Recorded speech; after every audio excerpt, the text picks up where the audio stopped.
अस्सलाम वालेकुम स्टूडेंट्स, क्या हाल चाल है बच्चों।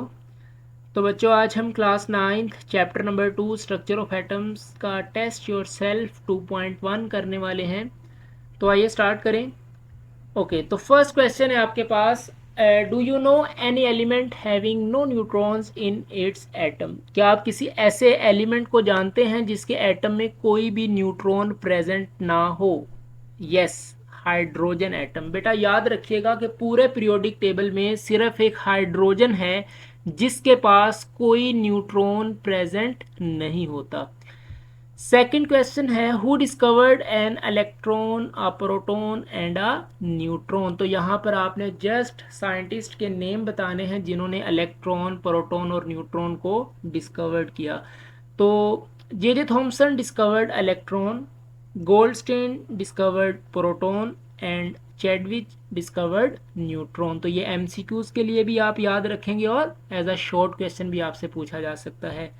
नेक्स्ट क्वेश्चन नंबर 3 है, how does electron differ from a neutron. बेटा इलेक्ट्रॉन न्यूट्रॉन से कैसे डिफर करता है। तो यहाँ पर 3 पॉइंट्स मैंने लिखे हैं।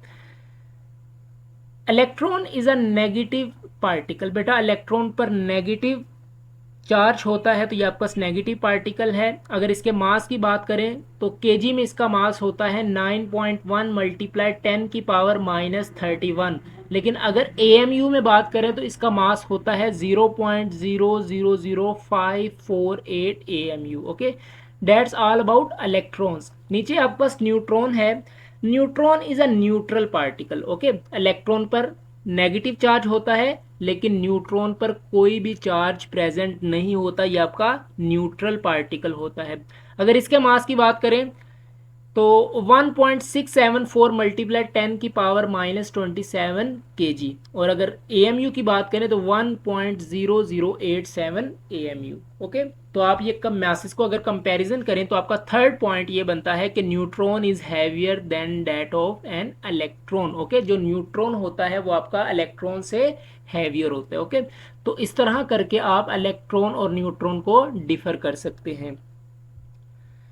नेक्स्ट क्वेश्चन नंबर 4 है, explain how anode rays are formed from the gas taken in the discharge tube. That's important question for examination point of view.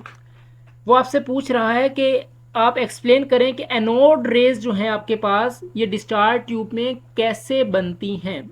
Okay, anode rays are produce when the cathode rays, जो आपके पास electrons हैं, cathode rays collide with the residual gas molecules present in the discharge tube।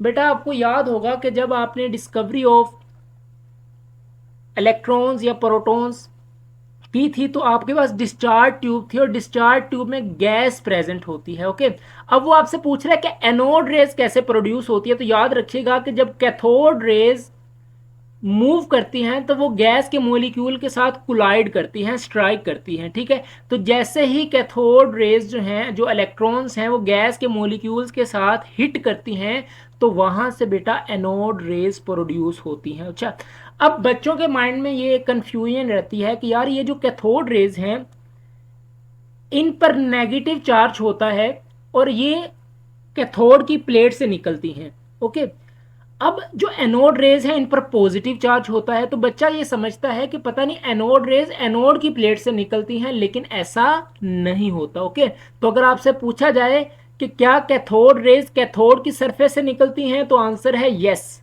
Okay, लेकिन अगर anode rays पूछा जाए कि anode की सरफेस से निकलती हैं तो उसका आंसर है no. Okay, anode rays anode की सरफेस से नहीं निकलती, बल्कि जब कैथोड रेज गैस के मॉलिक्यूल के साथ कोलाइड करती हैं तो फिर आपके पास एनोड रेज प्रोड्यूस होती हैं। ओके, तो ये एक जर्नल रिएक्शन लिखा है मैंने। ये आपके पास इलेक्ट्रॉन है, जब वो एम कोई भी आपके पास गैस मॉलिक्यूल हो सकता है उससे स्ट्राइक करेंगी तो गैस का मॉलिक्यूल भी बेटा इलेक्ट्रॉन लॉस कर देगा, तो 2 इलेक्ट्रॉन्स निकले और M plus, where M is the gas molecules. Okay, so that's all about test yourself 2.1। Okay, thanks बच्चों for watching this video. Wait करें नेक्स्ट लेक्चर के लिए। नमाज पढ़ते रहें, कुरान पाक की तिलावत करते रहें। मिलते हैं नेक्स्ट वीडियो में। All the very best. अल्लाह हाफिज़।